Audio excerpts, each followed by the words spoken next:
We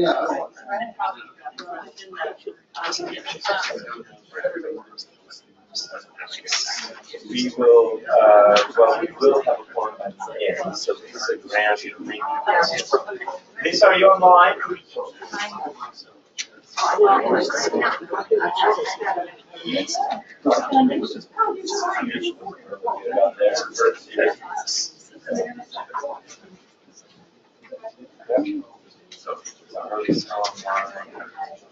I'm just going to hide this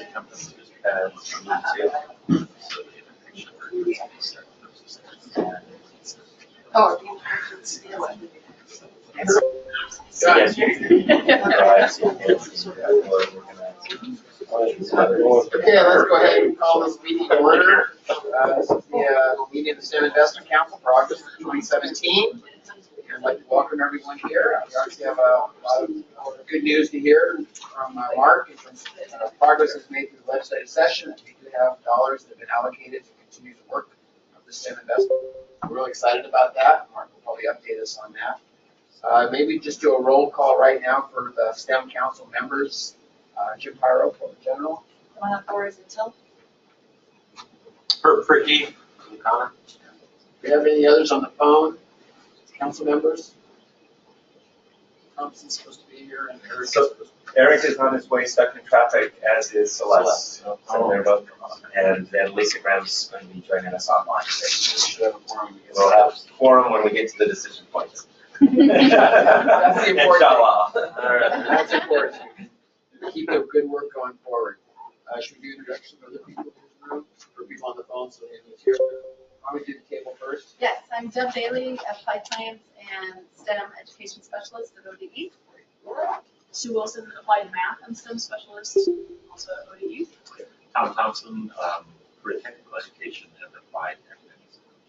And Denise Brock, I'm ODE as well. I'm Arts Information and Communications Content Specialist. Okay, great.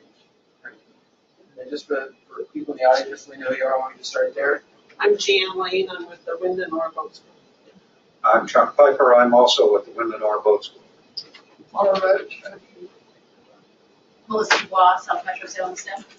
Hubbard, Tigard Politan School District. Susan Sugarman, Oregon Health and Science University. During Naval for the Metro STEM Partnership. That was Oregon State University Extension Service. That's it. That has a few others. Miranda Stein, Northwest Regional ESD. Jenny Crawl, Northwest Regional ESD. And on the phone, we have, who we have on the phone? I think they're all muted. This is Crystal Mizell with the East Metro STEAM Partnership. Thank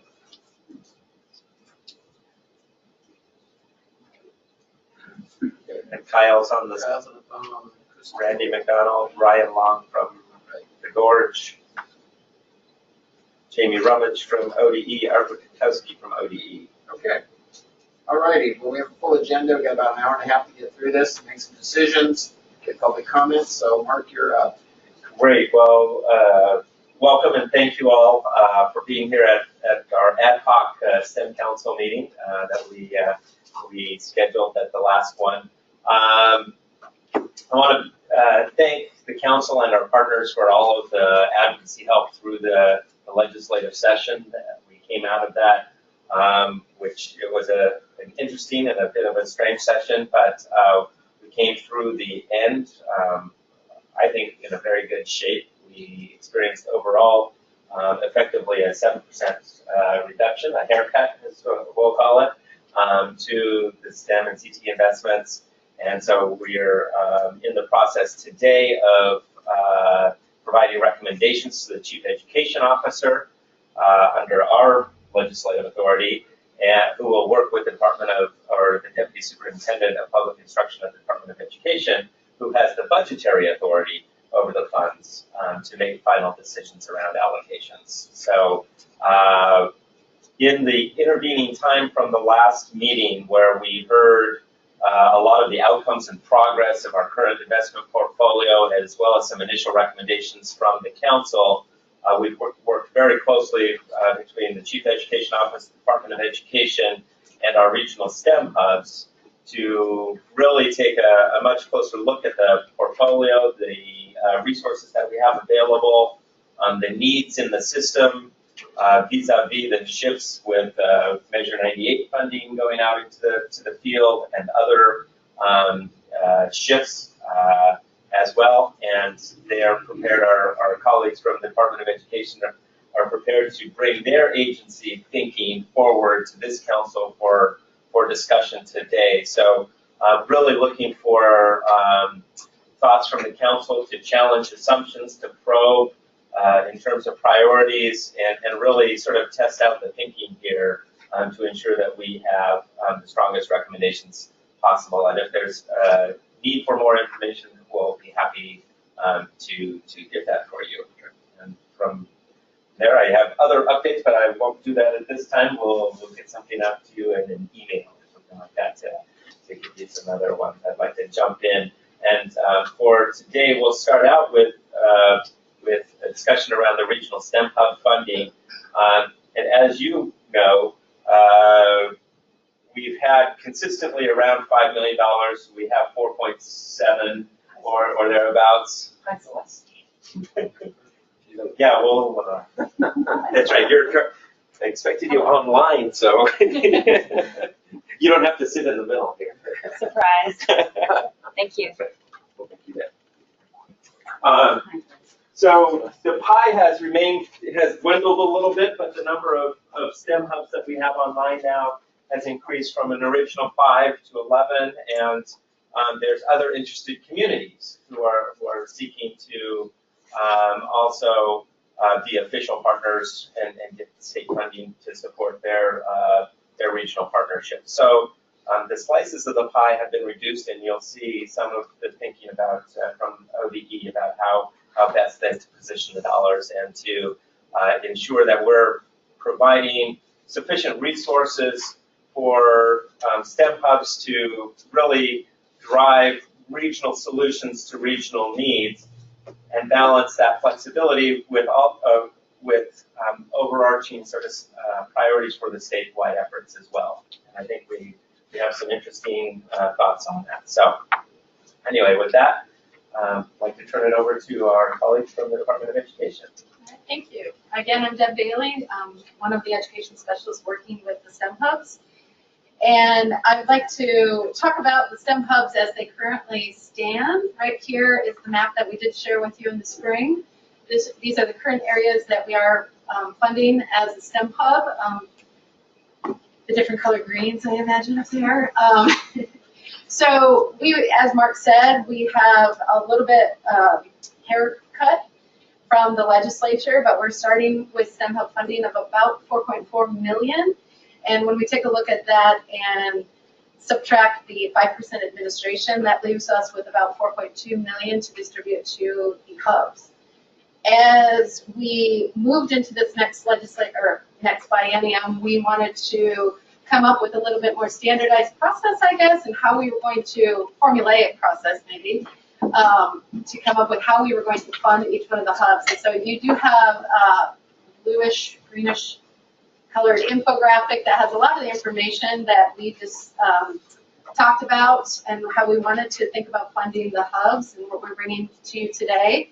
So the funding levels for each of the hubs, we took a look at their past funding levels, also the region's geography and their population density, trying to get a sense of how that money could be distributed across this network. And then finally, we were looking at cost of living. So those were some of the decisions, information that went into our decision making. And what came out of that was a tiered approach to funding the hubs. And so we came up with a 3-tiered funding approach where we have tiers 1, 2, and 3. And the backbone operations and the programming funding, we are proposing that we merge those into one grant this year. Thinking about them as 2 separate pots of money here, though, we have backbone funding for the tier 1. There's a lot of information up there, so I'll walk through it. But the tier 1 funding backbone or operation money would be $250,000. A tier 1 hub would then get $150,000 in programming, totaling $400,000 for a tier 1 hub.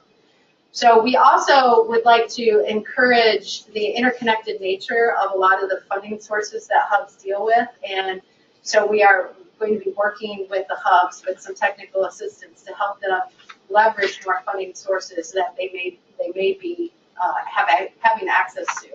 So we came up with these percentages of leverage funding based on the leverage fund document that they used in the continuous improvement process and the work they did with EPIC last biennium. And these were all reasonable leveraged fund percentages based on what the hubs had shown us that they were able to leverage in the last biennium. So tier 1, we're asking for 50% leveraged funds, and that works out to $200,000 in money, in monetary value, both in-kind, volunteer time, and direct funding from other sources, with the exclusion of STEM and CTE money from the state. So that is one thing that we would like to work on clarifying with the hubs if we go this direction after our conversation today. As you can see, then tier 2 has a backbone operation formula funded amount at $200,000, programming at $100,000, total of $300,000. They are given a little bit less, but they're then asked to leverage a little bit less, I guess. 40% leverage funding coming out at $120,000 in leverage funds. And then tier 3, $175,000 backbone funding, $75,000 in programming, $250,000 total, and then again a little bit lower amount in the percentage of leveraged funds, coming out to 75% of a monetary amount for leveraged funds. You just said this, but is that a match kind of thing? So if you get $200,000, if they come up with $100,000, they get the $200,000 just to be quick. So there's a $300,000 opportunity there. Yeah, and we're working out a little bit of those details on timing of when they have to find those matches. Right now, we have it established that they would have a release of funds if they are, and that actually is on here as well, the release of funds, the last block on the first page. We are using the release of funds to tie directly to their continuous improvement process. And so how they came out in that evaluation, or where we rated them, I guess, last spring when we went through that work, if they came out in that process as thriving or functional, we would release 60% of their funds the first year of the biennium. If they came out at developing, they would have a 50% release of those funds. And then if they do requires intervention, if there's areas that we need to really work with them on, we have decided to let them have a small bucket of money, which would be $30,000. And then after we receive their continuous improvement plan, work with them on that, then we would have a further release of funding. And so right now, the way we're working with that leveraged funding is that they would have to have 50% of the first year's release. So if tier 1, I guess the tier 1 is probably the easiest way to think of that, is $200,000. So in the first year, they would only have to have $50,000 or $100,000 in matched or leveraged funds. If that makes sense. So Sue can help. Just to clarify, the expectation isn't that you're demonstrating matched funds day 1, Right. but that we're encouraging and helping support the leveraging of time-space money over time, and in the continuous improvement check-ins, that leveraged funds reporting is an element of demonstrating towards sustainability and capacity, and that they're showing the ability to engage partners throughout that 2-year process. I think the details of exactly what percentage at what time are still being worked out, but that's the current kind of thing. And this is a 2-year commitment? A 2-year It's a 2-year commitment. A 2-year commitment, so biennium. Yeah, and I think right now we are, like Sue said, we're working on the details on the timing of when they would need to show us those leveraged funds amount. Right now we are asking them to be in that continuous improvement process, but yet we implement it annually. So it would be implemented again roughly in the spring, where we would start to. Question? Yeah, I apologize first of all for being late, but maybe you touched on this. What counts as matched funds? Right now, we are still in discussion as a team and receiving feedback from the hubs as well on clarity on what they need to think about for leveraged funds. Right now, the way we've talked about it in our team is the exclusion of other STEM and CTE monies that they may get from the state. In the state, From the federal state. dollars would count, private foundation dollars would count, would obviously cash from contributors obviously would count. Those are all relatively straightforward and don't get you sideways with folks, but someone's going to bring to you, companies going to want to donate $20,000 piece of equipment to you, or computer software or something, or people. They want to give me halftime with a web programmer or anything like that. Are you considering using those as leverage funds as well? Yes. Yes. And the current, there is documentation that has been part of the continuous improvement process in the first rollout. A lot more technical support on that, but just to be really clear, and the STEM Hub leaders have been clear in their feedback to us, the difference between matching and leveraged funds, and really detailing matching has a different connotation than what we're encouraging leveraged funds, and it's really engaging partners around So we would count. bringing resources. We would count volunteer hours. Volunteer hours. But matching, I mean, I've been through this before, and there's actually, I believe, a couple different state definitions of these terms, right? Are we just going to Or matching funds, so that's why we're using leverage funds instead.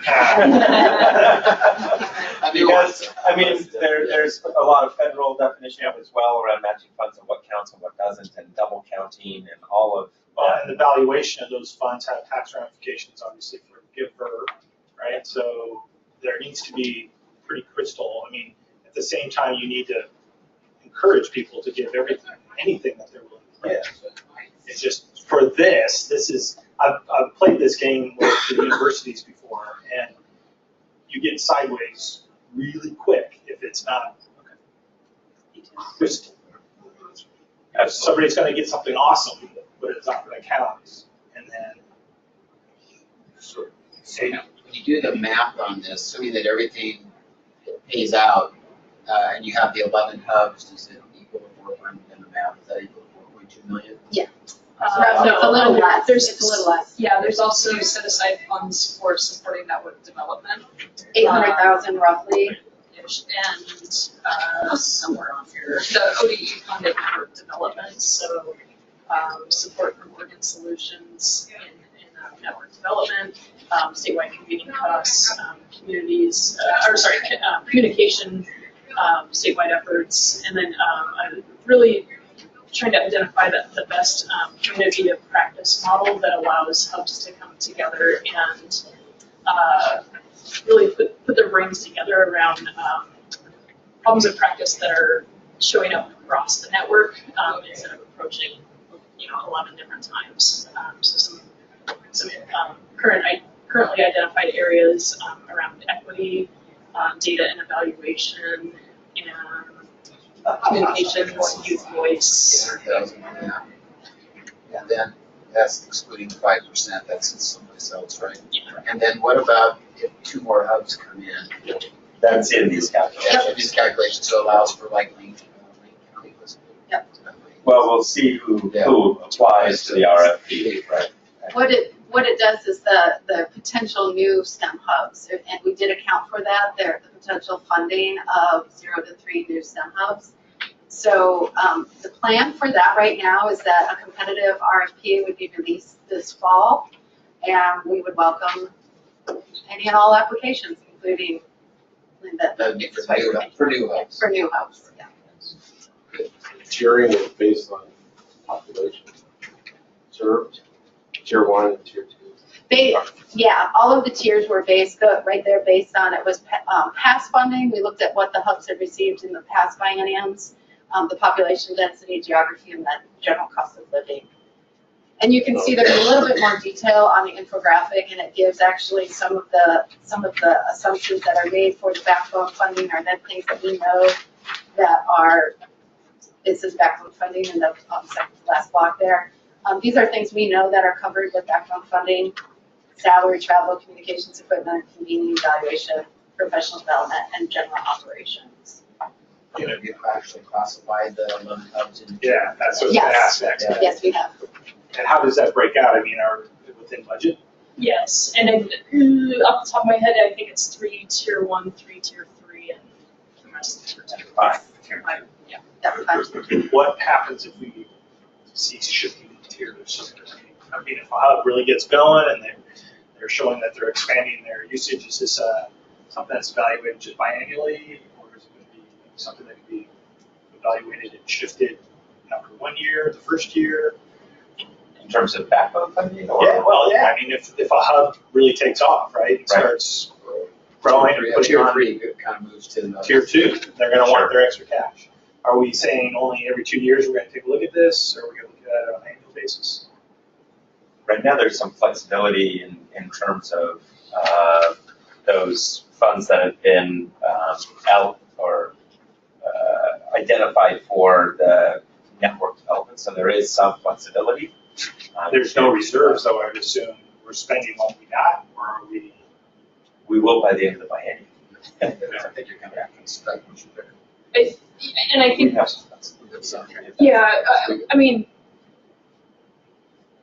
this is, sometimes a director doesn't get hired until later, so there's more open money there, and there's other things like, as the biennium continued this time, you identify money that was originally allocated that is not serving that purpose, and does that allow for a restructuring of tiers?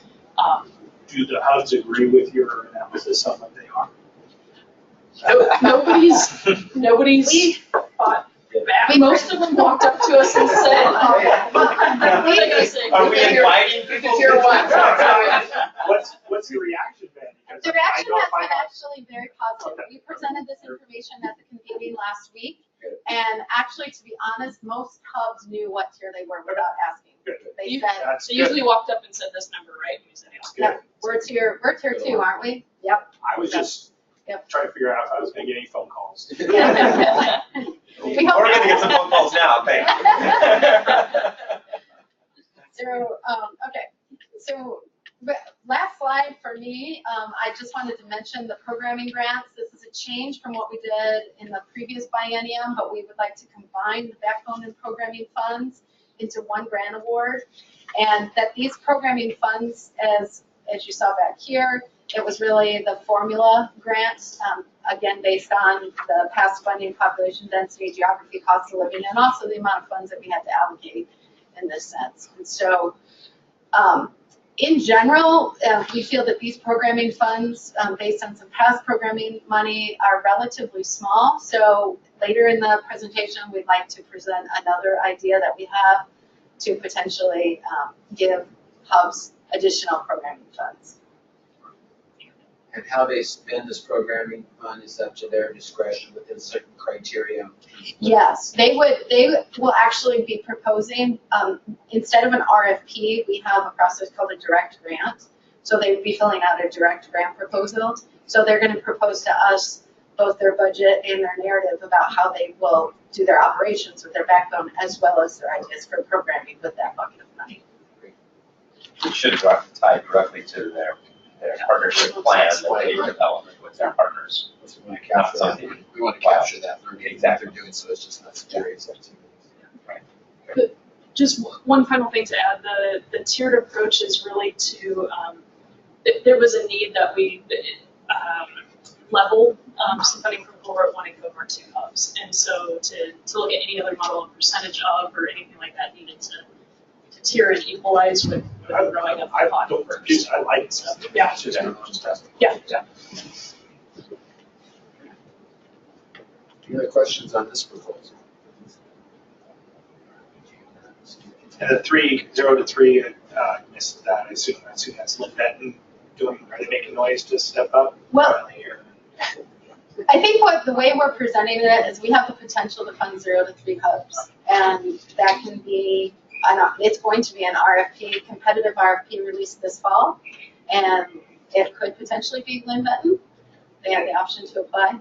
We've heard interest expressed from 2 communities, one through the Northwest ESD and the other through the Benton Community College. Any other shuffling of hubs in regards to borders or coverage or? Not that we know of. What we were very mindful of is that regional relationships and having hubs be very sensitive to their partnerships and the communities, particularly the different school districts that they're engaging with, and should, as new regions propose to be recognized as sort of state-funded hubs, we're asking them to really be mindful and to work with the bordering hubs to just mitigate sensitivities around that, because it can lead to if somebody's had a relationship with a particular district for a very long time and something else is proposed, it can really be disruptive to operations, and we'd like to mitigate those as much as possible. Other questions from the council? Let's keep the adoption of the whole plan. Let's look at the whole plan. Yeah, unless there's some specific concerns, but let's see the whole picture and then see where we go. Here's one last one. The $800,000 for the development fund for things to support the hubs and bring people together. Who owns that dollars? OD, those funds are within And those will be watched and controlled and looked at and how we allocate them.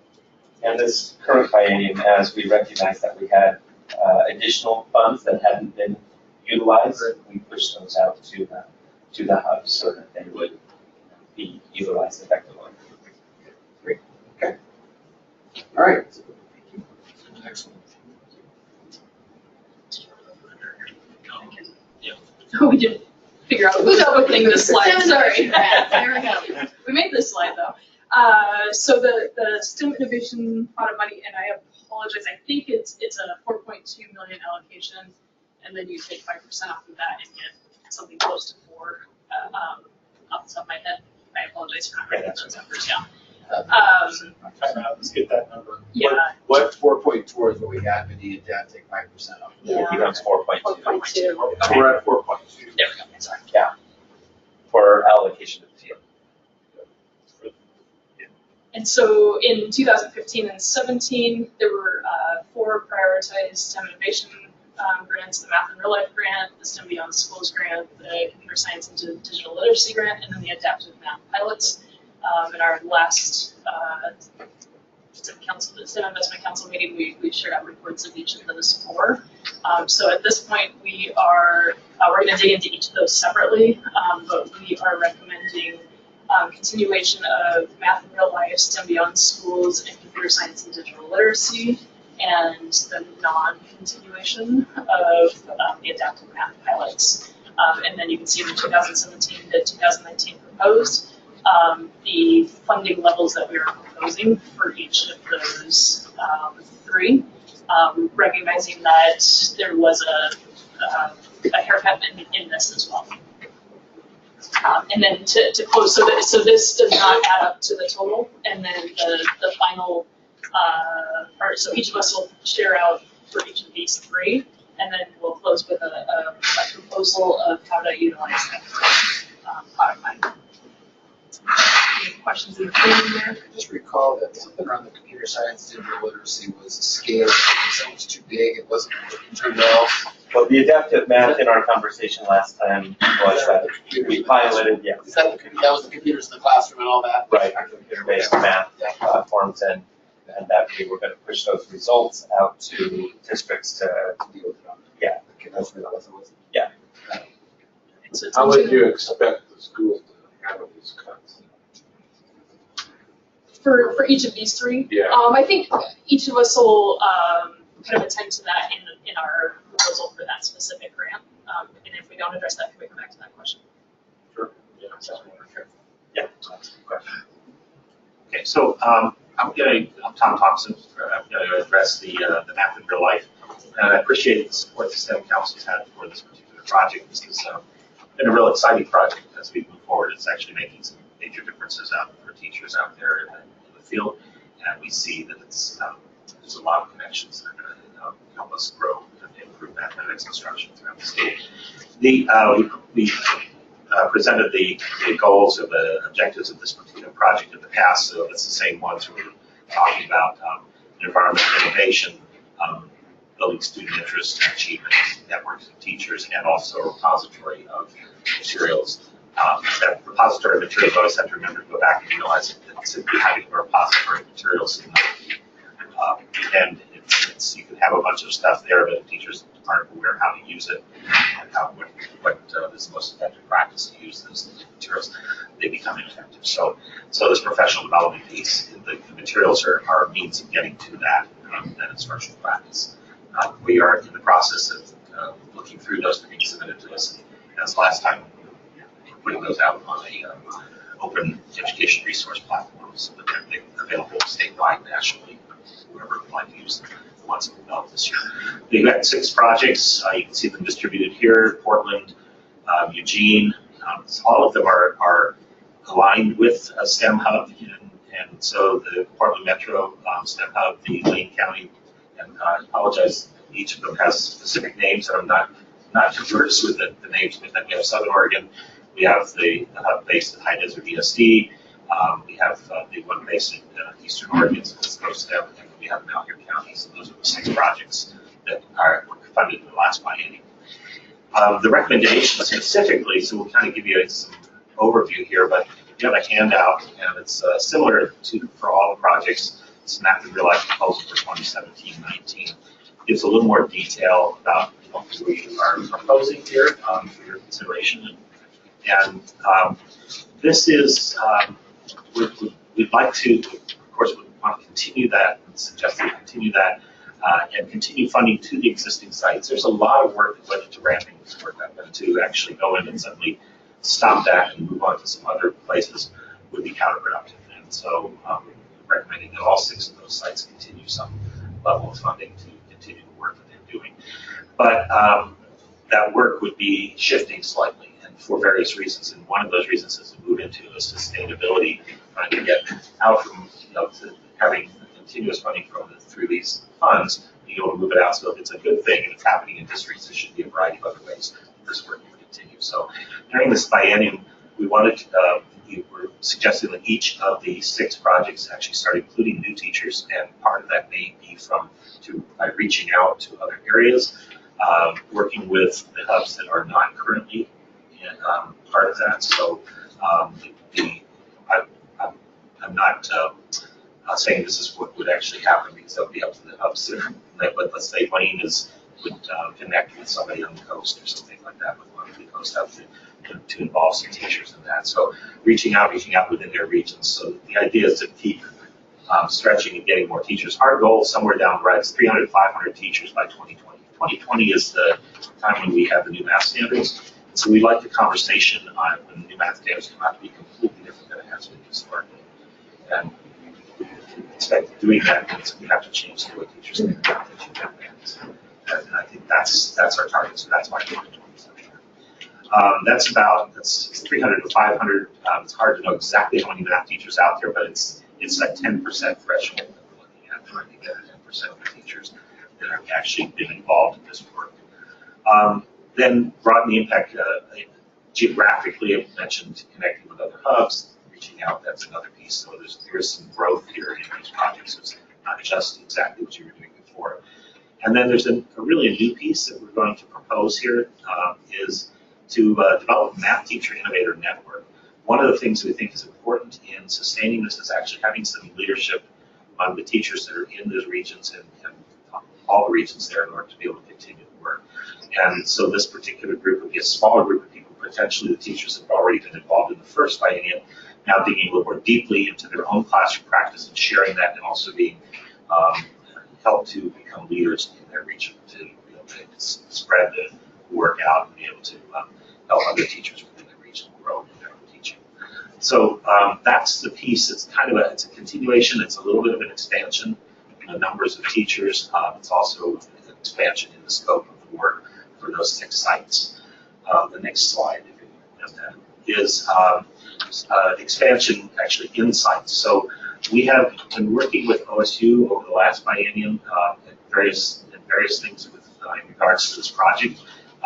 We did put in some funds this year to run a ambitious math science teaching institute. It was pretty successful this summer.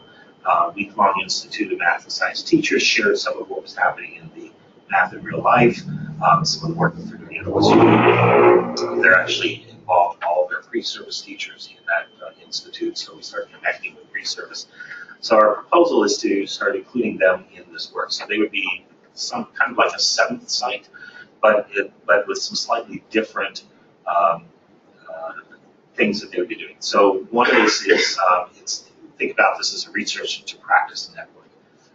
They've got a lot of work that they've been doing in terms of helping, especially the pre-service teachers, understand the best practices in teaching mathematics and science.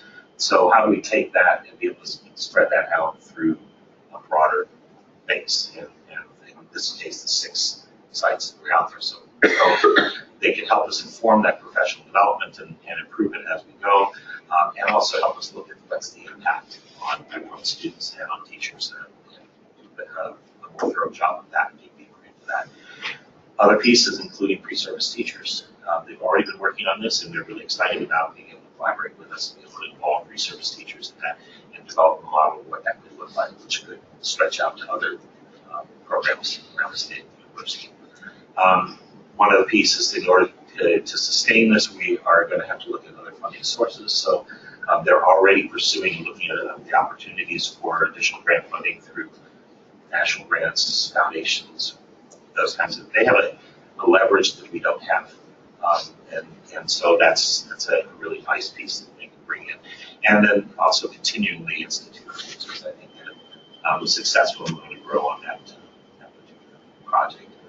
So I think that's the high level of what we're looking at.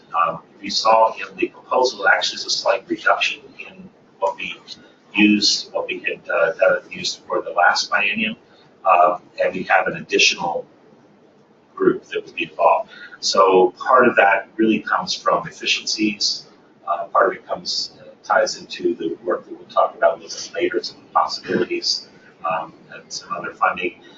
So believe that this is doable within those resources, and we will be able to move forward and actually expand with a slightly smaller investment in the dollars right there. It's ironic, but not very good at math. It's less than 1% cut. Yes, it is. It's about a 1% cut, but it also right. Yeah, but when you look at actually bringing in the extra amount, it actually is a much larger cut for individual projects because we're bringing in a 7th project. So the total amount is less than 1%, or about 1%. What's administrator buy-in in this? You know, in some of the conversations we have, we talk a lot about STEM and CTE from a teacher perspective. Once in a while, I hear us talk about it from a student perspective. But our experience going through a program in Lane County this summer with Elevate, where we had 22, 25 teachers come through, we had 4 in our company, was the administrator buy-in or not had a huge impact on the acceptance of CTE with the teacher and then also parents and students. So can you help me understand how that applies, or if there's a plan for that? Yes, absolutely. Administrator buy-in is important. The other thing that goes on oftentimes in districts is that there's sort of a bottom-up to get the buy-in, so that you get teacher buy-in and administrators buy-in because they see the impact. So it's kind of show me that it works sort of thing. The other piece that we do know is that we've had through various districts, and actually fairly large districts within the state, contact us about how to deal with the issues that we're trying to deal with within Math in Real Life. So we've seen that come to us without us asking, are you interested? It's kind of, you're interested, what do we do? What can we do? What can we do? And when they listen to what we're trying to do in this case, there is that buy-in. We have done some presentations at COSA. We just did a presentation this last week. What is COSA? COSA is the Confederation of School Administrators. So trying to start getting the word out. Down the road, we don't have within this a specific plan, although we can put that in and put that into part of the work, is to include administrators in that. And I'm speaking specifically, we seem to have some superintendent buy-in. So at the high level there is, and then within teachers there is, but principals and vice principals seem to be this missing, like we've missed a layer of administration who have a great deal of influence over the teachers and their daily lives, right, the boots on the ground, so to speak. So I'd be interested, as part of this proposal, to understand how we're going to really loop in the top leadership at the school level so that you can close that loop with teacher and administrator. Because right now, we're not seeing it. Absolutely. Go ahead. One thing, so specifically built into this, And that's what it's I'm definitely a asking, spot for us. Something we're doing internally for mathematics is standards is adopted and revisited in 2020. So we're really trying to use this project as informing that process so that we're leading to a broader group that's on board and implementing before 2020. So it's not, here's the standards, now go figure it out at that level. So it's kind of two-way. I think your input to build it specifically into here to learn more about that, but then loop it out. How is it affecting that broader systems work? So we could springboard and then, so it's, you give yourself some runway in terms of getting people prepared to set them up to be open to the buy-in, okay? It's just something that I would suggest to you that you consider as part of a proposal like this, is you're doing important work, and it would be a shame to not have the leadership really understand the value of what you're providing. As Sue mentioned, this is kind of apart from our agency. This is a part of a much broader kind of approach, and so the administrator, we recognize that communication is going to have to happen, but it's also infused in other pieces that aren't actually in this specific project. Great, thank you. I think that's a fantastic suggestion, and every one of the grants, I mean, we hadn't talked about it for this grant, and I think that's perfect. I mean, we should try to figure out all sorts of places within this grant to connect with principals and vice principals. And you'll see in a suggestion that we'll come up with, you know, that educational leadership and direct connection to principals and superintendents around broader STEM work in general is one of our suggestions. You're right. Wonderful. It impacts the culture of the building. It's a go, no go. We can have the teachers really curious and wanting to do this, but if it's not supported by that building principal, it often sort of withers. That's great. Thank you. Other questions from the council? I have a couple questions. One, the 6 that were picked last time, was that through a competitive process? Yes. So the 7th hub did make it, whatever that 7th hub was. There were actually, I think, 9 or 10 that applied. And so I understand these 6, do these 6 have to demonstrate something additional, not just doing the same thing? Or is there something that's going to cause them to move even further from where they are, not just, oh, we're just going to keep doing the same thing we've been doing in terms of that? My proposal is that once we know what the funding is available, we'll be in touch with each of those, and given the priorities that we have, that start negotiating what that specific work would look like, would be the deliverables in that case. So you're going to hold them accountable to new deliverables, so it's incremental, not just doing the same. That's something that's in addition to what they've done. We've had some initial conversations about what that might look like through the feedback that we've gotten from the actual meetings we've had with leadership in the last biennium, so that's helpful. Do you have any sense that these 6 might say, well, we've done it once, we don't want to do it again? I haven't heard that at this point, but what that's the first step is to Sort that out. Make sure that's absolutely. Curious question, how many staff members at ODE work on math? 2. For the entire state, all of it? For K-12. They have the math title. The title to Tom's being humble through. Tom's a lot of brains behind it. 2.5. I think this is a super program, and I'm sure some hubs are disappointed they haven't had the chance to participate, because what we've heard from this program is very productive, very good. Teachers are learning a lot, kids are learning a lot. To your point, Celeste, we got to get adoption throughout the building to drive this further to the organization. It's some really good work results, some really great demonstrations and stuff that they've done. So. I think further along demonstrates the possibility for hubs to actually be involved and use to expand it for 2 other hubs in a slightly different format. And just to bring them along, just so they can be part. Okay. Other questions? Okay, let's go on to the next one. I probably should have started with the map.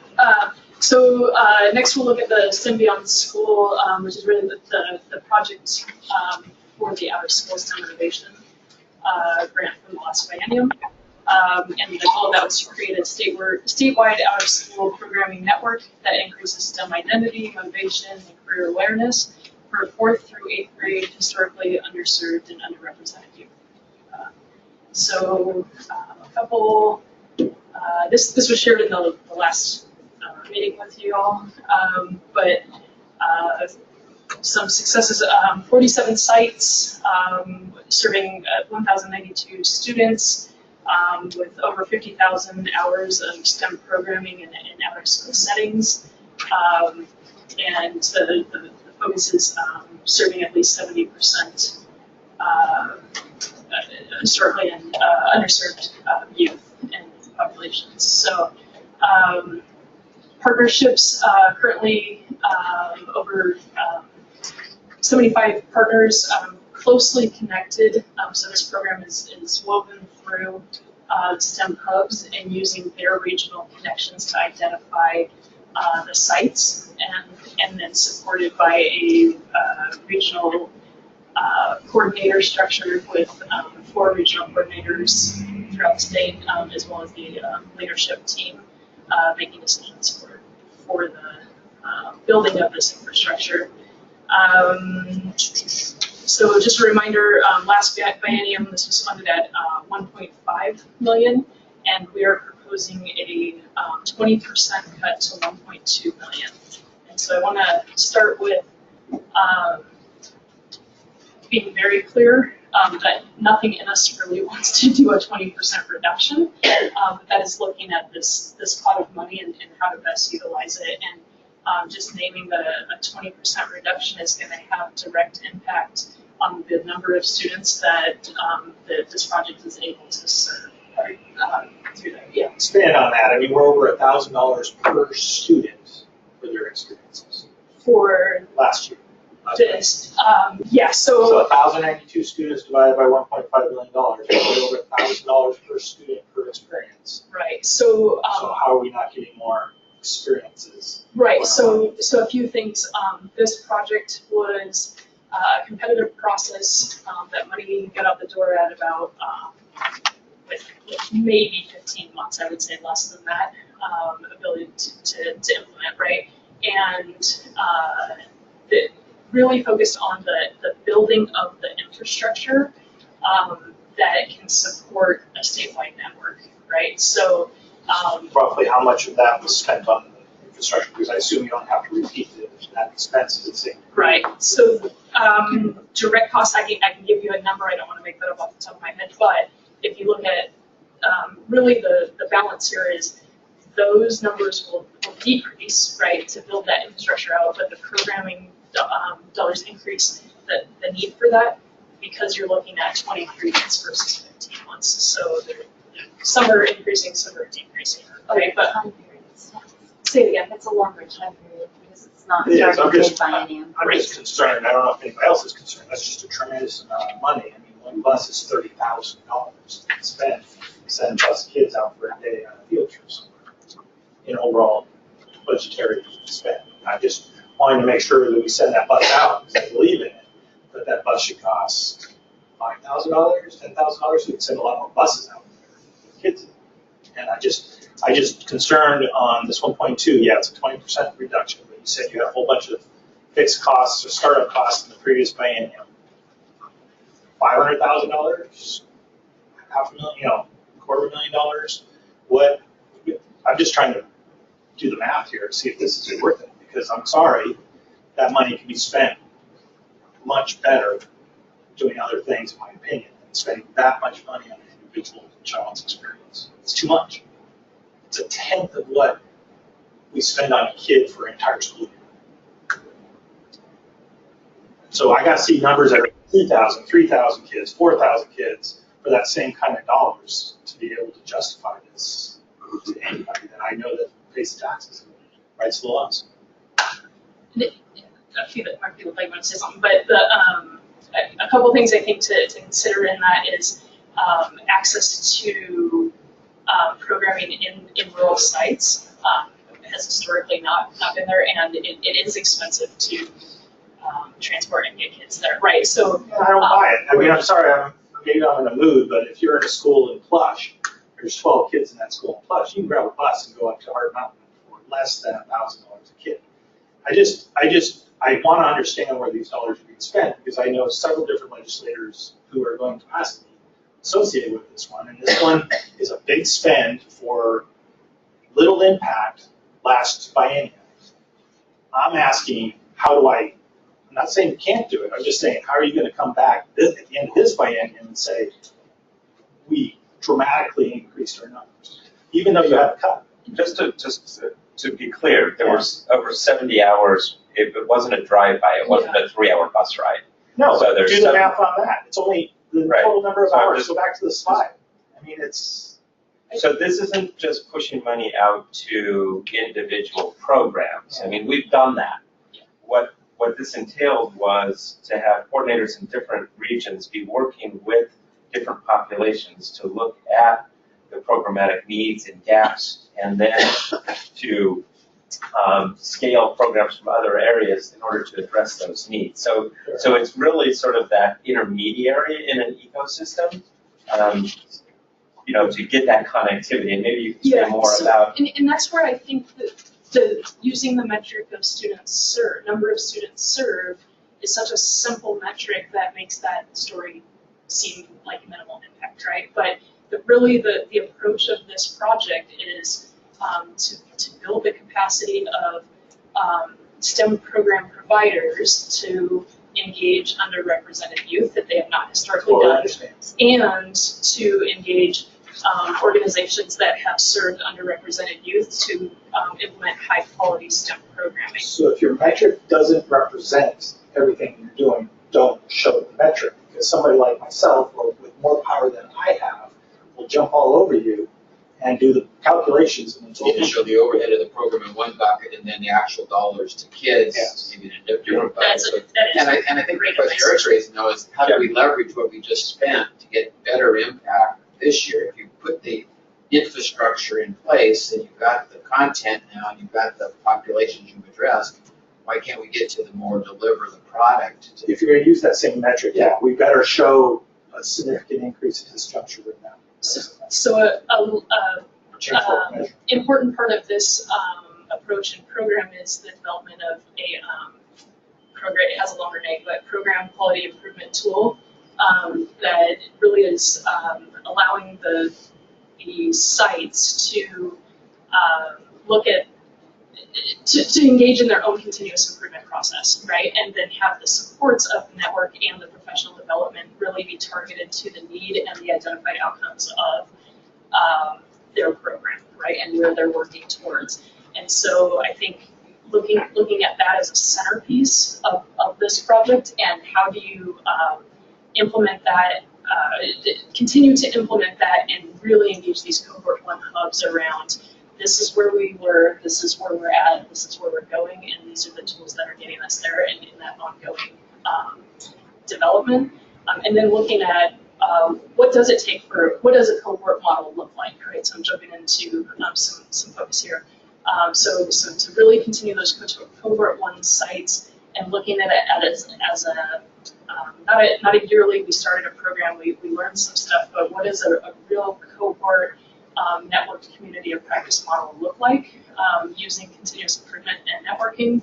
And then how does the STEM Beyond School program or project position themselves to help out-of-school programs throughout the state really leverage and maximize potential private and philanthropic funding that becomes available, so that it's not sitting on the state to fund all the direct programming, but I think the STEM, that's not the name of it, STEM Funders Report identified out-of-school programming as a #1 opportunity and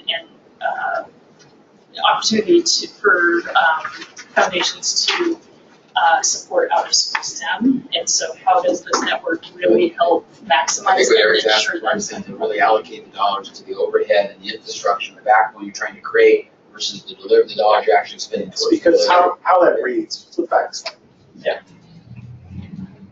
how that reads to me is that you spend a whole lot of money. The only way you burn through that much money last biennium and do that little in regards to individual student impressions is you hire a bunch of staff and you put in a whole bunch of infrastructure. And that's not going to fly necessarily with folks down in St. Louis. Right? They're going to want to know how a dollar is bypassing that tax and getting to the students and allowing students actually to go out there. How do we pay for the buses? How do we pay for the admissions? How do we pay for the teacher's time, as opposed to paying for somebody to sit and coordinate all this, but only have impact on 1,100 students. That's the danger that I see with how you present these numbers. Can we back up just for a second and allow me a moment for my ignorance on this program? I've read this and I'm unclear what problem we're trying to solve with the program. Would you do me a favor, and if you guys would allow this for a second, just to help me understand, tell me again, even though you've probably said it and I've read it, what is the problem you're trying to solve? Because if I don't understand the problem you're trying to solve, it's hard for me to determine if this is the right solution for the problem, right? When you come to a group like us, we're determining with you, right, is this the right way to solve the problem? So if we're going to be your partners in this and trying to help address this, it would really be a big benefit to me if you would just reiterate one more time the problem we're trying to solve, because I don't get it. Yeah. So, I think at the core, students spend and Mark will probably be better at the numbers than it's outlined in the STEM education plan, but a small percentage of their time actually in school, and where it's been identified as a way to really impact students, and especially students who don't always have opportunity to engage in high quality STEM programming that improves literacy and access to career and increases STEM motivation. Utilizing their out of school time as well. So like a before or after school program? Could be before or after school, but also who are the community partners that are providing programming not at school, right? So for example, the local YMCA. Sure. So if students are spending time at the local YMCA, but not engaging in STEM programming or not engaging in high quality STEM programming, we're losing that opportunity to engage students in STEM fields and in STEM careers. And then looking specifically at 4th through 8th grade, as often our targets are 9th through 12th, right? But across the state, we're recognizing and hearing that interest has to start earlier. Age 9, right?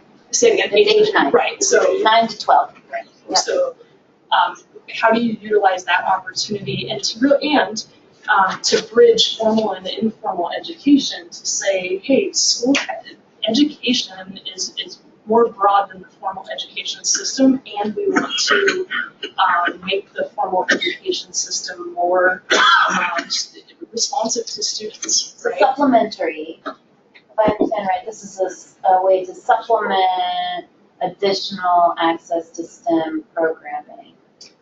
No? I'm confused. Just for me to say, that's okay. I think supplement might not be the right word. Rather, I would look at it as an opportunity to not miss opportunities. So for example, like I have a daughter that's going to 3rd grade, right around that age, that interest really develops and identity around STEM develops. And so she's attending YMCA camp this summer.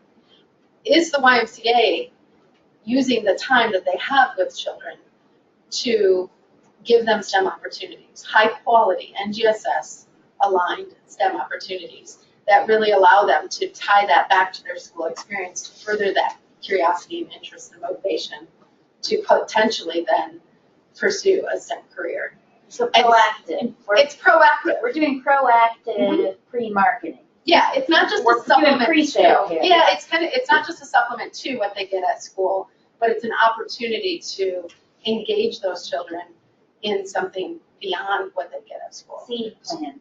And so I'm sitting here thinking I'm trying about to understand. Yeah, so You're I think am I alone on this? I'm sorry. Here's one thing, from an equity perspective. I'm missing it. One of the things that some of the national research is showing is that by the time students reach the 6th grade, students in poverty have experienced 6,000 less hours of access to OMSI, to the beach, to the library, to these other, I guess, services and impacts that people of affluent backgrounds just don't even think about. They're going to go to summer camp. They're going to, do that after school program. Exposure.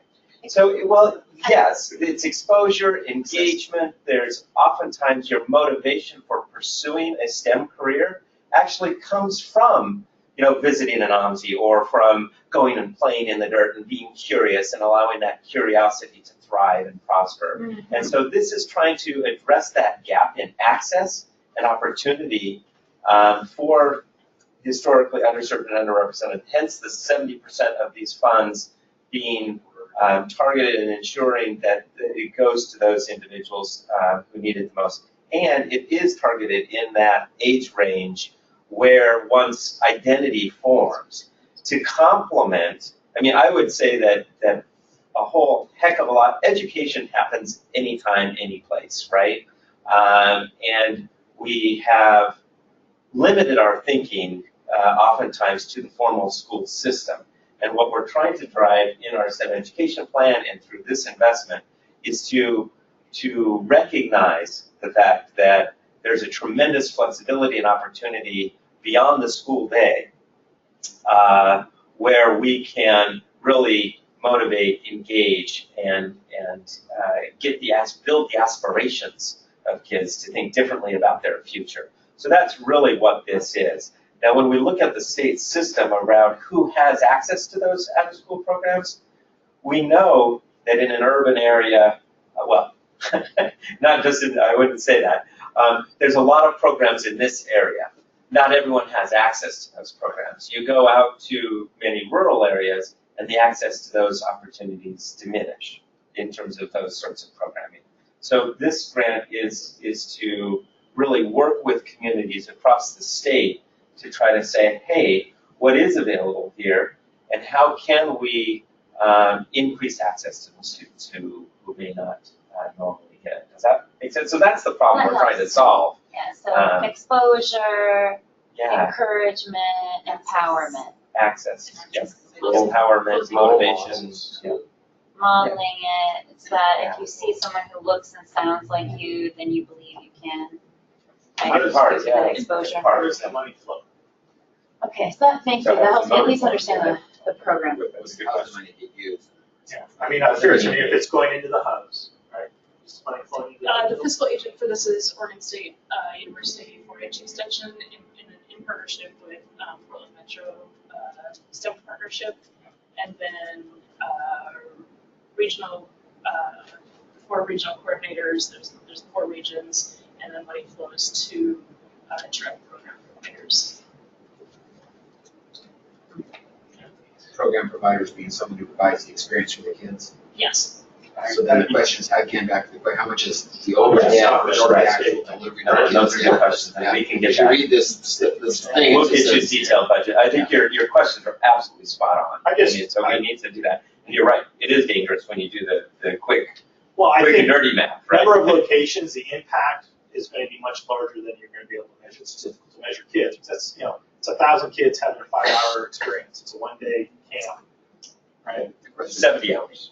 No, this is not a one approach. These are Understood, but I'm just saying, if you just amortize out the numbers, it's relatively minimal. It's not a lot, even though 46,000 sounds like a lot of hours, it's not when you have 1,000 people do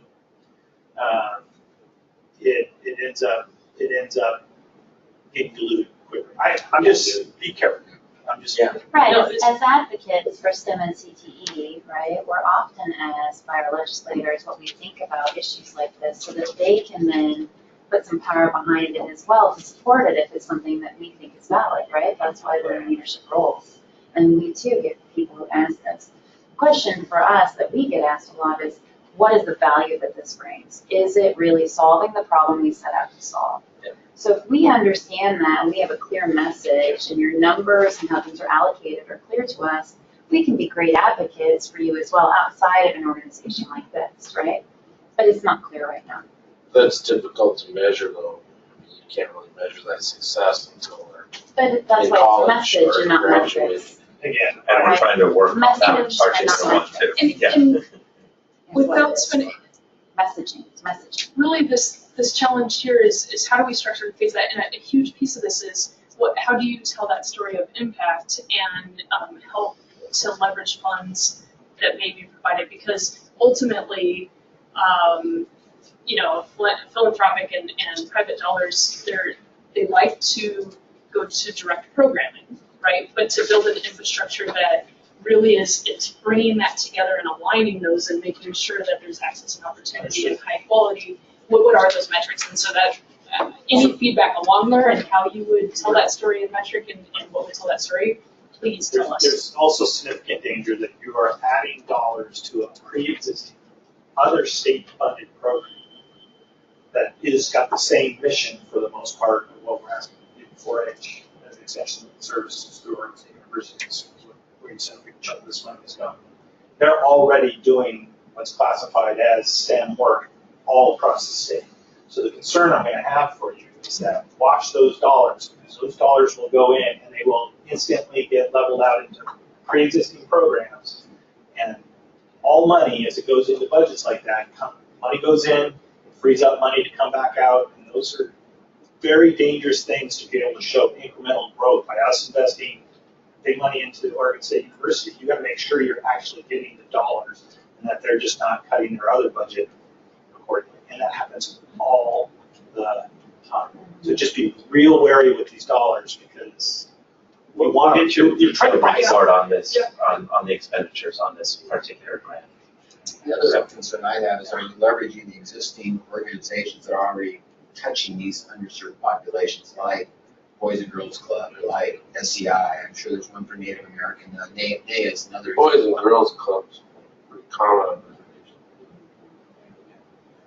So, is that true? Are you leveraging those organizations as you reach And out? of those, the 75 partners, Yeah.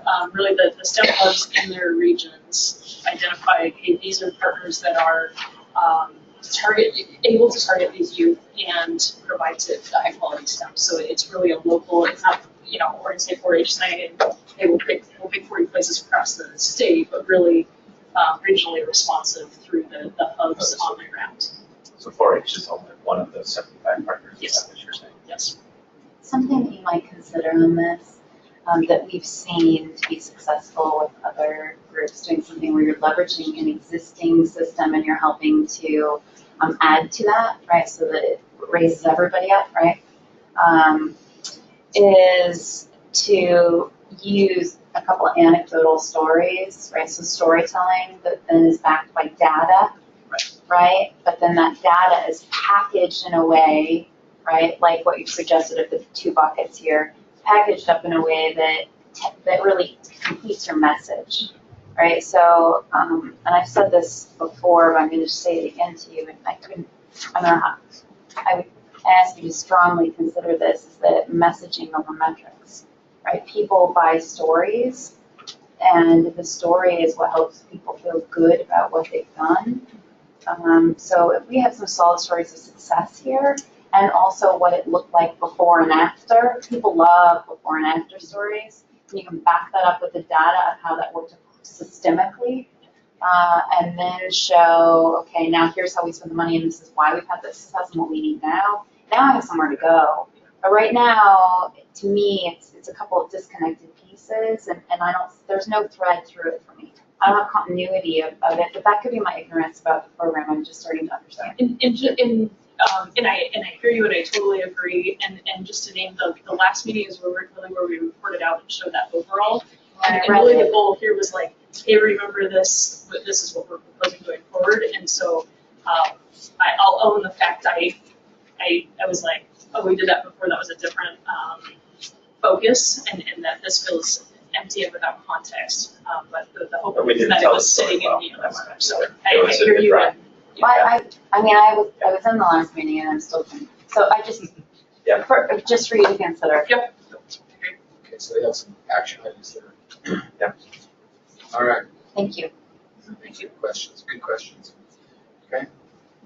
Okay, Yeah. my turn. Can you stretch first? Yeah, right. Just on that last one too, I just want to, a point that flew by on the slide there is that one of the assumptions around the reduction is that there's additional potential funds because of the STEM Funders Report. There's an opportunity to truly align corporate and private philanthropy to those out-of-school programs. It's easier through those philanthropic networks in some ways to fund that kind of program than it is through state funding for a number of reasons. So not only because of the number of different partners involved, but this one was also to build that infrastructure and that connectivity to meet regional needs in the out-of-school.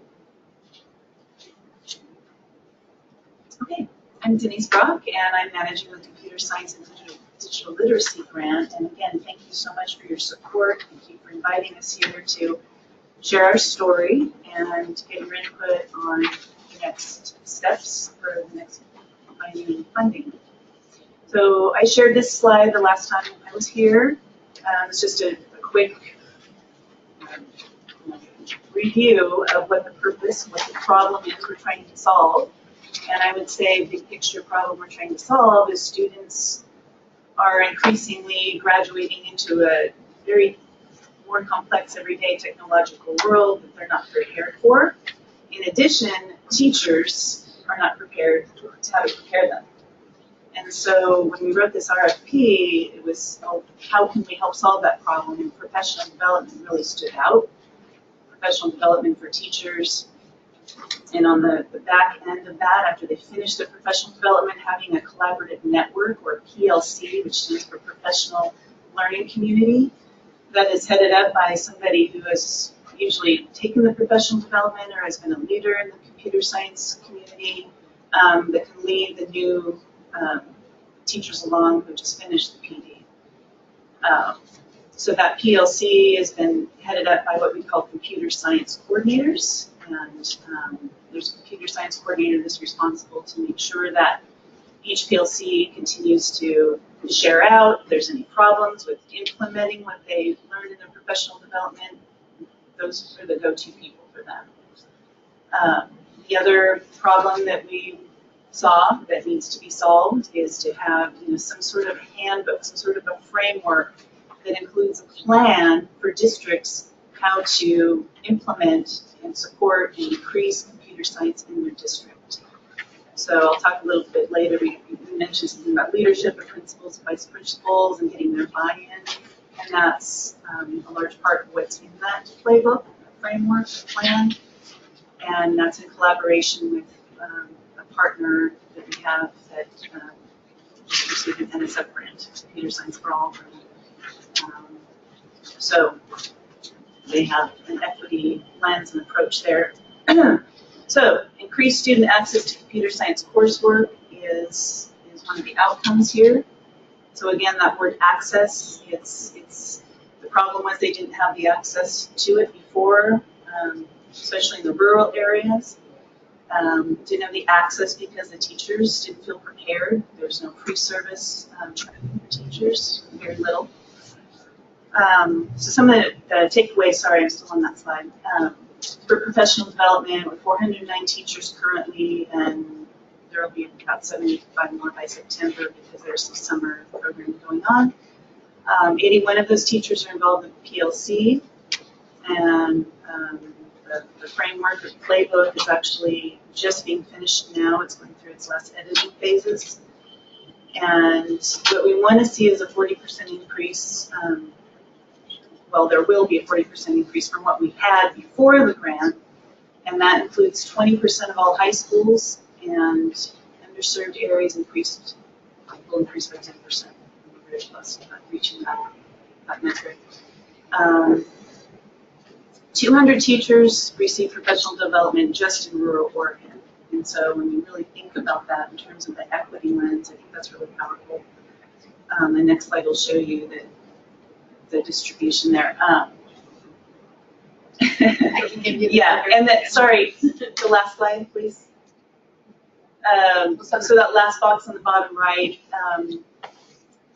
30 new computer science programs have started as a result of these professional developments, and 10 of those are CTE programs of study, which you're probably familiar with, have a sustainability element because there's federal money that goes to those, and they're also required to align with the professional industry advisory committee. So I think that's, when you consider 30 new programs, and the program consists of, you know, many students, the impact has been very large for what they've been able to do in a year and a half. Okay, now next slide. Oh, thank you, Tom. So this has just recently been sent to me by the grantees. This is the most updated.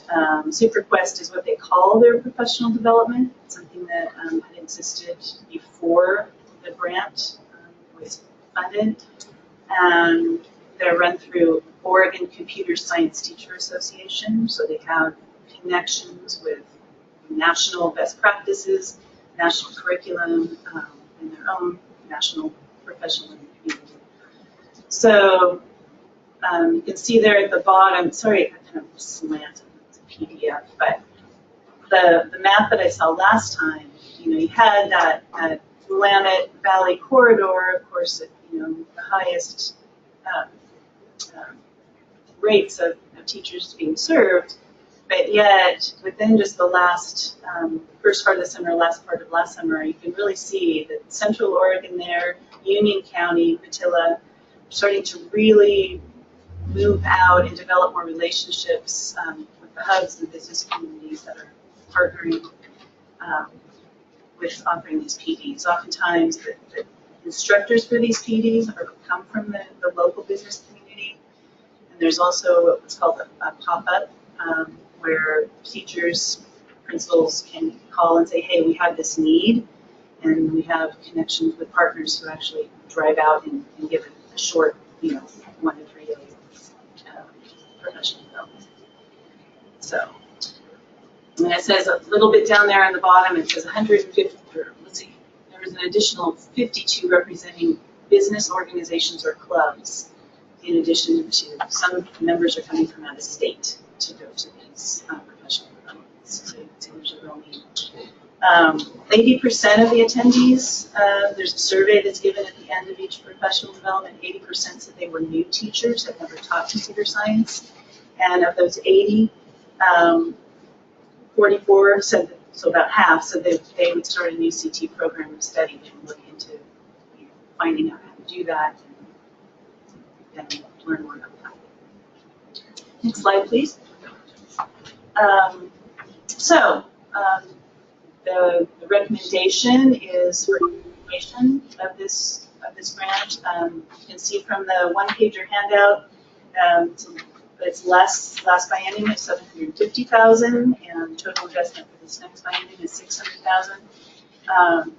And a lot of that money that's not coming in the same as last time can be made up by the efficiencies that they've established, and also because they're going to be leveraging the monies that come from possibly Measure 98, you know, the CT startups there, and the money coming in for the National Science Foundation grant.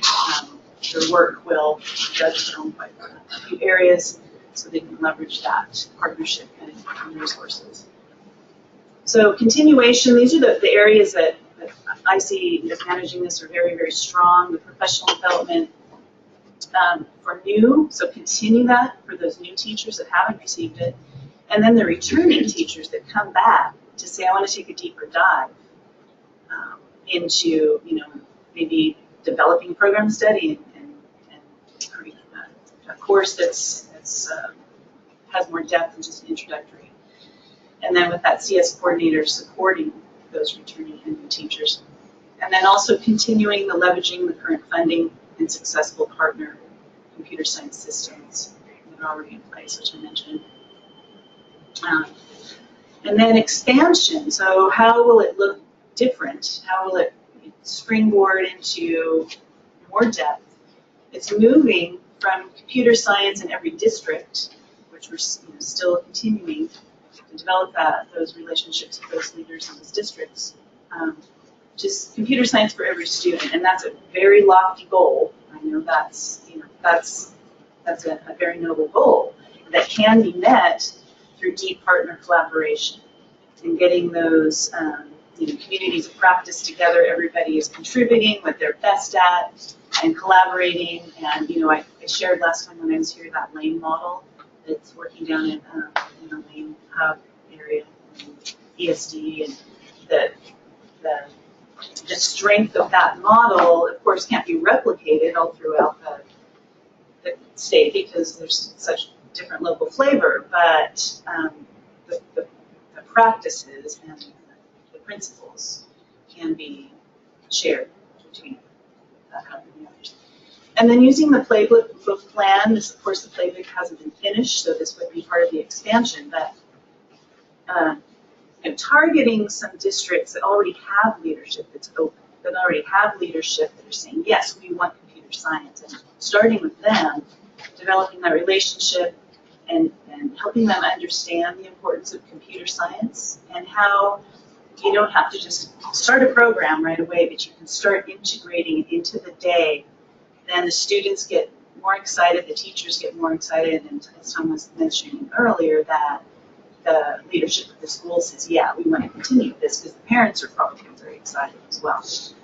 And then lastly, increasing CT programs of study as part of the sustainable model. And that will be my Sure, yeah. So in this programming, does that also include like AP? programming in the SuperQuest and professional development. Well, for students, just for clarification, because what we're defining as computer science, how are we defining that? Right. Well, that's in the playbook, actually, and that's a group of teachers that came together, local teachers, to say, what is this? What is digital literacy? What is computer science? Where does that start on the continuum? So, it depends on where they are locally giving professional development. They talk to the leaders in that area, they talk to the hubs and the partners in that area and say, what are your needs? So it could be coding, it could be robotics, it could be some programs that are already existing in the school that they want further professional development on. So I know there was one SuperQuest that I visited, and there was a teacher from a high school that was sharing, yes, this is how I started my AP computer science principles class. This is how you would, these are some of the resources if you want to, if you're already at that point where you've got students ready for AP. Yeah, so they offer professional development for wherever that district or school is and for what the needs are. Does that answer your question? Yes. Okay. First question, I guess, would be, it goes back to the same question I asked for math. How many OD funded staff are working on computer science? Let's see. Myself and one other. Well, she's digital literacy. Okay. And then, Yeah. okay. So the computer teachers sciences. Computer science, OCSTA. OCSTA. Yeah. Is a bolt-on to that effort that OD already has ongoing with the grant funds. So they're addressing, they're playing advocate out in the field. They're trying to grow grassroots, so to speak, from the field. While OD does have a concerted effort to then help anybody who does bubble up and show interest to push through the curriculum and assistance in that regard. I don't know, push through curriculum, but offer, Or guidance to the, okay, sorry, I just, Yeah. offer guidance, yeah, what's available. So that's the relationship. I'm trying to make sure I understand what both sides are doing. I don't know what everybody else around the table's experience has been talking to parents, but I can tell you this is extraordinarily high on the list of importance. It's the number one thing I get hit on. It isn't, I need a metal shop or a wood shop. I want computer science in school. We don't have it. It's ridiculous. Why is it? I'm getting some nods. So my concern is that we're taking a program that is dedicated to doing that, and we're giving it the largest percent haircut of its operating budget. So the 20% cut from $750,000 to $600,000. It was already the program getting the least amount of money. So I guess the direct questions would be, what aren't we going to get because of the $150,000 haircut? Are we losing any staff members with the grant side? No? I have to talk more in detail with the recipients, but in terms of the conversations I've already had, yes. They're gonna have to cut some administration, they're gonna have to get some efficiencies somehow, somewhere from And what then they've that already would, been doing. I guess what I'm looking for is if it's 20% cut, or reducing their overall capability to have impact like they had in the previous 18 months by 20%, or are we hamstringing them because I know it wasn't already a very large operating group, certainly on a budget like this. Are we actually going to see a 30-40% decrease in output because of this? I mean, so- Yeah, that's a I got good a question. question different ways. With Measure 98, a computer literacy course could qualify for funding under Measure 98 funding. So can they use some of that Measure 98 funding for teacher development to develop the program? They can. So there's a supplement here. They can. Right, that's not leveraging of resources. Yes, they can. 98 So or that was state part. grant. TCAN. They can. They can. Okay. So there's leverage here between Measure 98 and these dollars to So who's going to provide the services if we're cutting? And that's Service part of the providers' thinking budget. is to shift this to more, they've developed an excellent playbook that provides ways that districts can come online into this, right? And so the suggestion is that rather than that introductory PD to get people familiar and incentivize them to get excited about, that there's been a lot of SuperQuest over the years. So the idea would be to shift this slightly to be focusing on that district leadership to help them say yes to computer science programming in their districts. But my understanding is that the grantees are providing the programming for the professional development. Is that correct? I think SuperQuest is being run by so we're gonna chop them off just as a whole bunch of districts are gonna start coming up with higher demand. So how are we going to fund that? Do they need to start charging more money for the PD so that they can float another? It could be a it's fee chicken for before the service. egg here. We're about to whack the people that are about to get busy. And I'm just curious on the thinking on that. Fee for service would be a way of. But that doesn't stop the very fact that these guys don't have checks starting in about a month here to continue on at their current, they're gonna lay people off. Right? I mean, am I wrong? I mean, I'm just curious. I mean, It's not clear to me that would cause them to necessarily lay off people. okay. We're doing teacher professional development. Is this paying for the teacher's time off to take this development, or is that being funded by the district? It's usually in the summer, so they're not taking time off, but they are being paid a stipend to attend. By the school district or By by the this? grant. By this grant. Yes. So to the extent that there is a program, maybe through Measure 98, they can fund the professional teachers development. Yeah, I mean, is there, to that point, is there a potential savings? Like you said, just stop doing that, put that all on the schools. Yeah. Right, and maintain the dollars for FTE to provide the services. I just, again, my overall concern here is it's a dramatic cut where we're not cutting something like math, which, again, I love math, I'm all good on all these guys, but we're not making any haircuts there where even a 10% haircut on math brings both this and the other program back up significantly because math is such a large piece.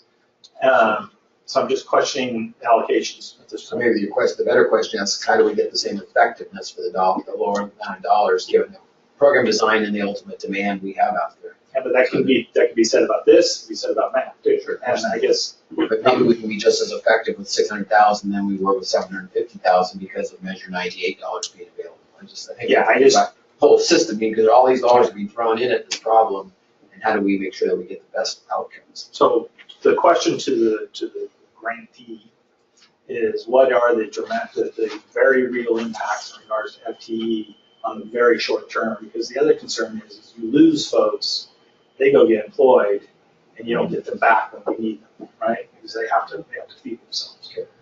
So that's a question to the team. So, And you can't improve the playbook either. No. So that people are Let's stay reality. leaving, then they're not continuing to improve the playbook. So let's your question. Is my face talking about me? You have that inquisitive eye, don't you? Sorry about that. Well, this is your sweet I spot. thought I had figured that out already. I mean, one of the things, this is a great program, and being in Lane County where we've had a lot of people who participated in this program, we've seen huge gains from this. And we're hearing from students and parents at all the different things we mentor and volunteer with, this anecdotal now, but how much they want this in their schools, and there aren't any classes, right? And there's this access issue again, one club in one school, and I've got 16 districts in my county. Like, what are we doing, right? And there's 400 companies in 2 cities. It doesn't make sense to me. So on the funding question, what I hear Eric asking, if I'm understanding this right, is, is it possible to shift some of your allocation within your grant request year to bring that back up to 750? Do we need to? That's a question. So another question is it possible that this shifts, like what Mark is saying, to level up, so to speak, so that now the training here, the PD for this is not maybe with teachers. Let's pretend that Measure 98 is real and legit and gets funded, and that comes into schools, and right, does that now go to teacher PD, and now we've got administrator, and and this levels up in a way that now a different group has access to this infrastructure you built and had great success with. Is that a way to sort of shift it in another way? I don't know. That's a question I have, but really my concern with this is a super effective program. We've had a lot of success in a really short period of time for a relatively low investment. You've had a huge return. And so my question is, why wouldn't this be an area where we're really pushing our funding? Because of the 3 here, this is where we've seen really consistent, fast value across the board. And so that would be a question is, how do we support it? Where does it come from? I've heard you say that there are several different ways to fund that, but is it real or not? This is my concern, because we're seeing no classes taught in 16 districts, as in 0. That's high school. Right. Yeah. And that's a problem, right? So I want to hire Oregon kids for my Oregon jobs. I don't want to go to California or Washington or somewhere else. I don't want to have to recruit out of state to hire I want Oregon kids, right? So what do we do to make sure that they're prepared? Informing and teaching teachers seems like the first way you do that, and you've had success. So I too am confused why we'd have the largest cut here in one of what I view as one of your most successful programs. And how do we support you to get that number where it needs to be? Oh, again, the math piece is critical, and it's important. Of course. Put on my industry hat. This council was created by industry. It was created by industry lobbying. It was created by industry dollars. It was to help industry with its workforce issues. The most direct line to supporting that is, as Celeste can attest, is by getting, this is a particular need. So one of the hard sells here is if I have to go back, I'm a board member at Technology Association of Oregon, I'm going to go back and they're going to ask about the report out of the dollars here. I'm going to say we're cutting computer science 20%, but we're keeping math whole. They're going to have to be like, Eric, well, you didn't do your job, right? We don't care about that, right? We care about getting kids through and exposed to computer science. And I'm more holistic than that. I understand the importance and the synergy of the two, actually, so much so.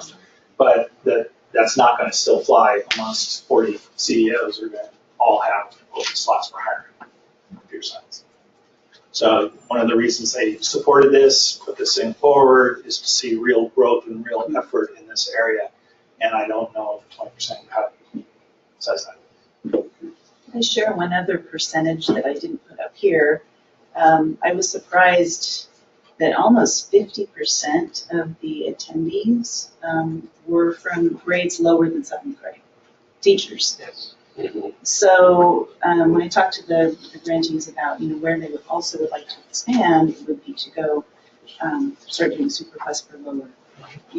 They're already coming anyway, because if they have openings, they say yes, come. So I thought maybe I could get your feedback on that as well. Well, I think that's obvious. The grassroots is grassroots, and the younger you start, the more swell you get, and it should lift from the bottom. as much as possible. I think, and I'm not saying we shouldn't put our magnifying glasses on this program to make sure they're spending their money right, that there isn't other opportunities to leverage, that we're getting maximum impact, just like I took you guys to pass on the other one. But I think we have a real optics issue if we start hacking on something that is critical to the people that created the system itself.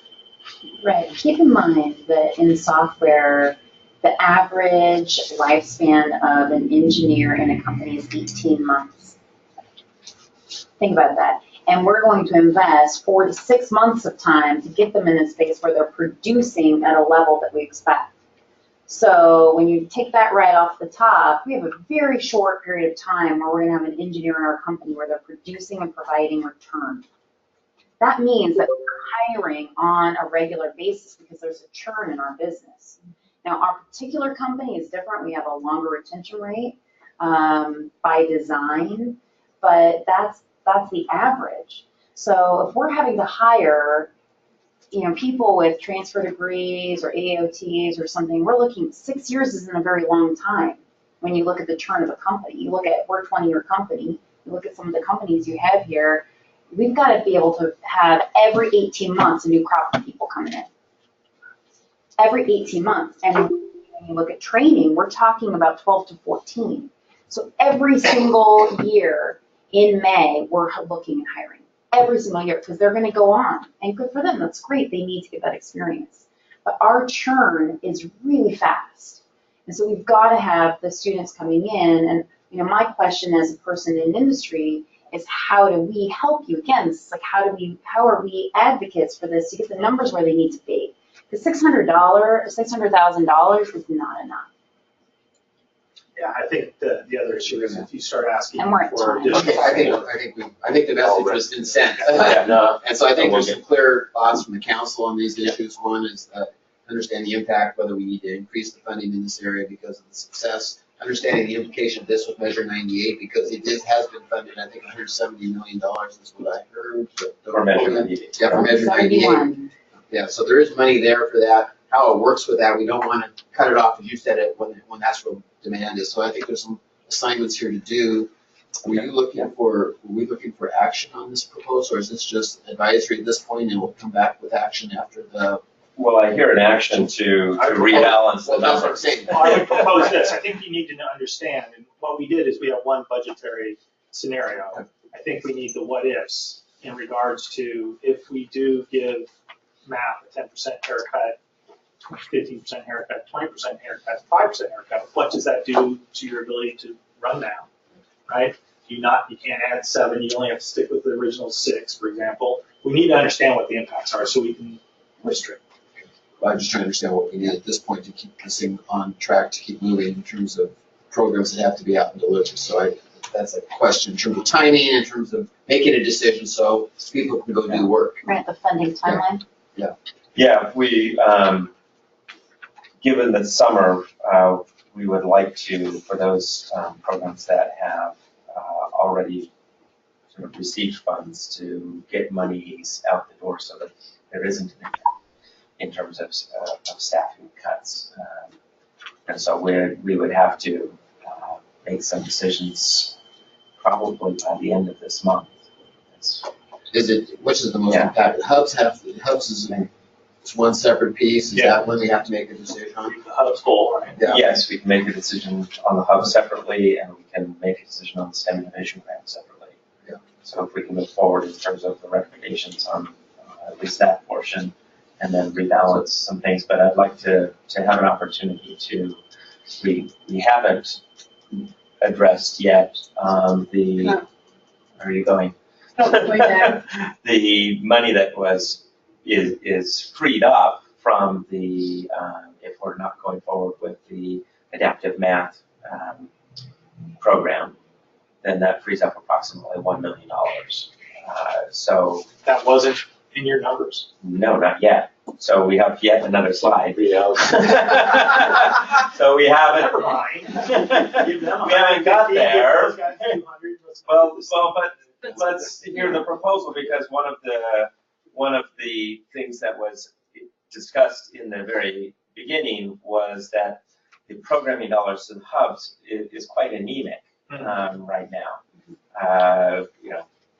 Based on historically what we've been providing. So there's a suggestion and a proposal to be looking at those a bit differently. So that $1 million, I mean, Yeah, and to say, so one approach was plus up and don't cut those three, right? Keep them all. right, we can plus it up and spread it out. And that was definitely considered. But looking at that fourth pot of money, and we'll call it regional STEM innovation grants, but opening up that $1 million for competitive grants for hubs to apply to support the needs in their region. So if computer science is identified as, hey, we need a plus up in this region, and we have the ability to do that, that gets written into their regional innovation grant, right? Same building on math, same building on out of school. So it gives more local control, regional solutions to regional needs, opportunities to differentiate across, but sits that decision making within the hub network leadership and not the people at this table, right? But building those in a way that they're aligned to state priorities outlined in the STEM education plan, and interconnected with other STEM innovation grants, right? As well as other priorities that have come up, like you mentioned, the administrative support.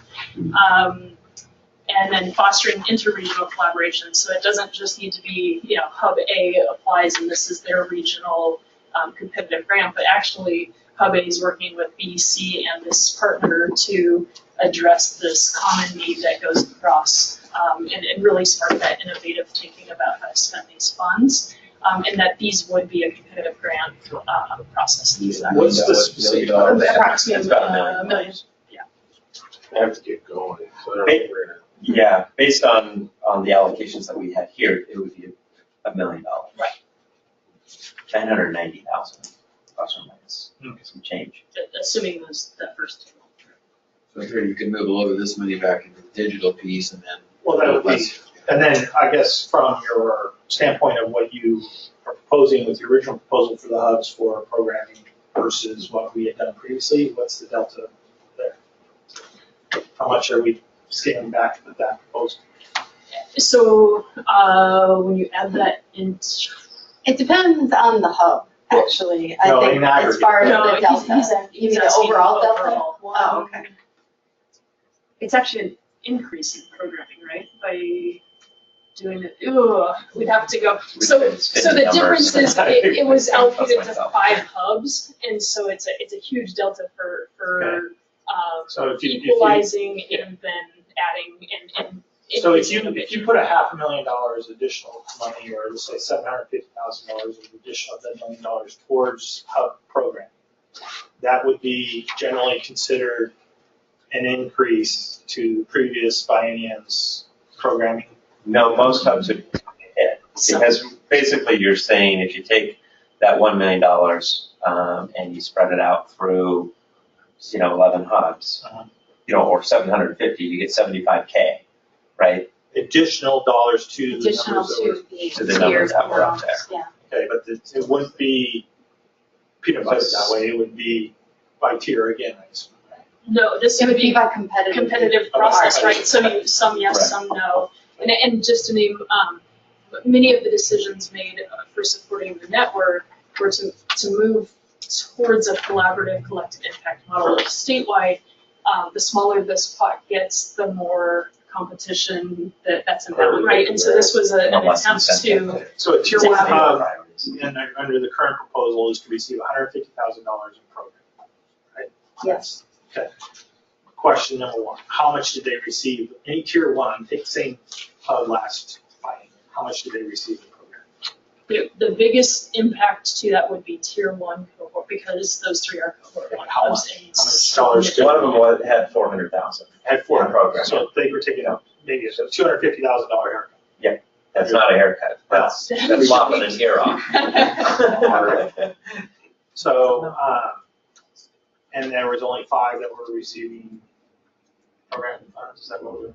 No, the No. larger amounts were the cohort 1 to 5, then there was a It smaller actually- amount. And then the same thing, those cohort 2 hubs, programming dollars came after partnership plan development, so they're spending that same amount of money in a much shorter amount of time. If you look at the 2-year need, it's a significant cut for cohort 2, just defined in a different way due to time. Okay, well, I'm just trying to understand of the $1 million, is there $150,000 or $50,000 or $100,000 of slack that's realistic to be able to butter towards, for example, computer science? Hey folks, this is Dwayne on the line, and just want to let you know I'm waiting to make a comment and a question. So, All right, Dwayne. Mark, cue me up. Oh, go ahead. Oh, sure. Go ahead. Okay, so We need to take a quick. I'm going to follow up on what you said earlier, Mark, which is my concern is around these cuts having an unparalleled impact on equity. You know, there are a lot of programs and a lot of work that are out there that don't really have equity embedded in them. And the extra dollars that we were putting in were helping develop some of those capabilities. And my concern that it's too easy to just stop doing that. Consequently, whether it's the rural communities or specifically the communities of color, that we end up having a disproportionate impact on those communities. How do we not do that?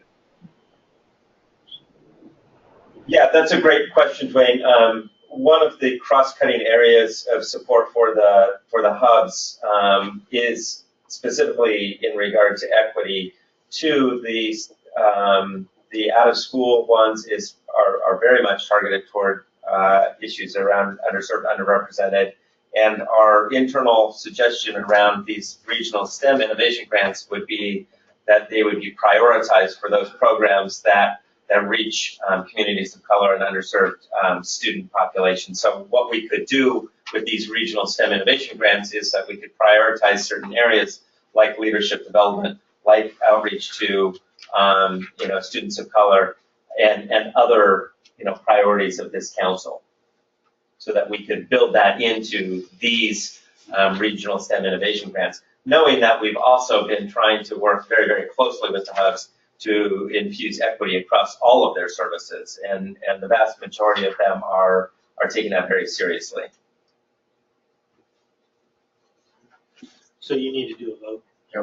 So let's do this. We're gonna split it into two pieces. One is funding for the hubs in terms of the proposal and the proposal they put forth on how they want to fund the hubs, this tier 1, 2, 3 concept and matching proposal, general support for that.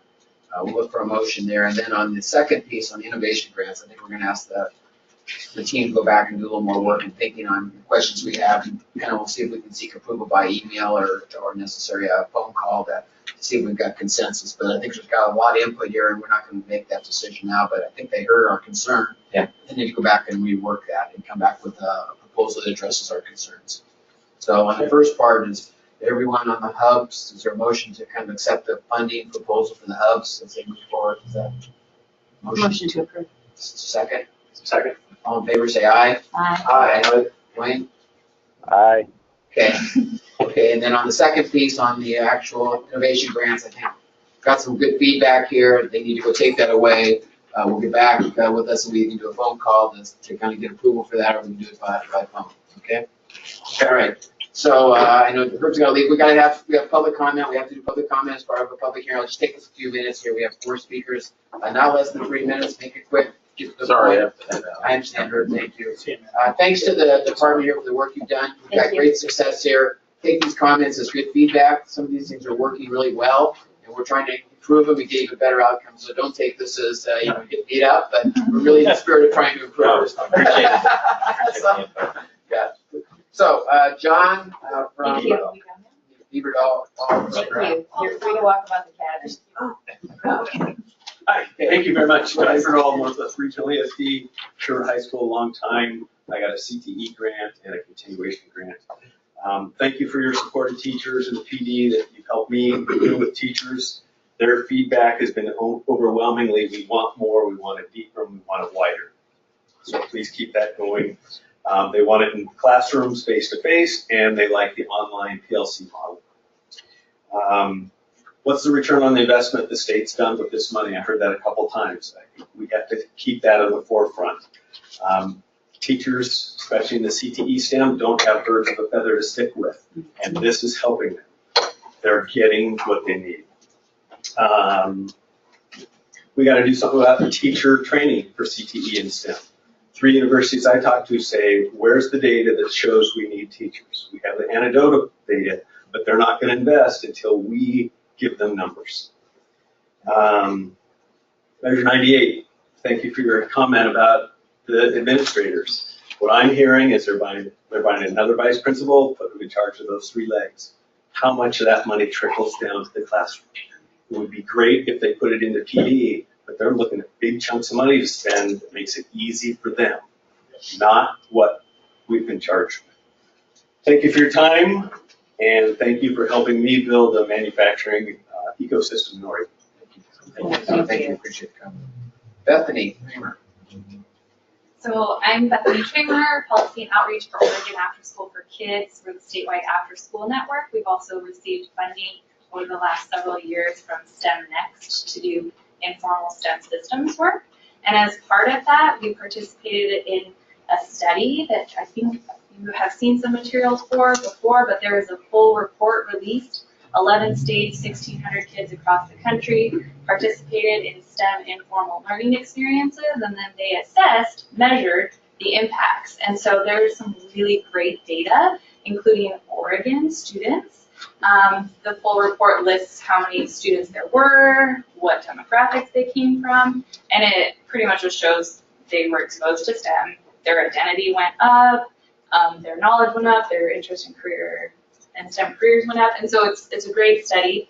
That partnership, we've got the full report for Oregon specifically, as well as nationally, and so we just wanted to make sure that you guys get that. So I will share that with you electronically. Send it to Mark and then he'll distribute it. Yeah, we've distributed it earlier. I'll resend it out to you, and Oregon Ask has been a fantastic partner in these efforts, and certainly a very, very strong connection to national efforts. So, thank you. Thank you. Joe Nunn. Yes, I'll come over there. Yeah. I'm a former teacher of 31 years, 3rd generation in Portland Public Schools. My father was the 2nd African-American man to teach in Portland. My grandfather was the 1st. I have been working since I retired in 2001 at creating this kind of network for the most underserved populations in Portland, Southeast Portland, Gresham, Northeast Portland. And of course, my extensive knowledge of Portland Public Schools, there's very little support.